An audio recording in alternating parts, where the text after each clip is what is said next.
In today's video, I'm going to teach you how to turn on scheduling for your completed scenario in make.com. Once your scenario is fully built and ready to run automatically, the next step is enabling its schedule.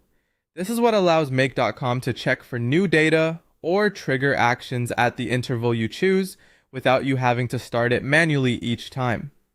Begin by opening your completed scenario in the make.com editor window. Make sure you're inside the main editing view for the scenario you want to automate. This is important because the scheduling controls are available directly within the editor, and you'll want to confirm you're working on the correct scenario before turning anything on. After that, look toward the bottom left corner of the screen. There you'll find the scheduling toggle switch. This switch controls whether your scenario runs automatically on a schedule or remains inactive until launched manually. If your scenario is not yet automated, the switch will typically be set to off. Go ahead and flip that switch from off to on. As soon as you do this, you're telling make.com that this scenario should now be allowed to run automatically based on a timing rule. This is a small action, but it's a very important one, because without turning scheduling on, even a perfectly built scenario will not run on its own.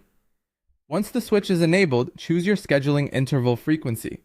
For example, you might set it to run every 15 minutes, depending on how often you want make.com to check for updates or perform the workflow.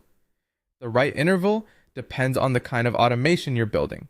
Shorter intervals can help you process things more quickly, while longer intervals may be better if frequent checks aren't necessary.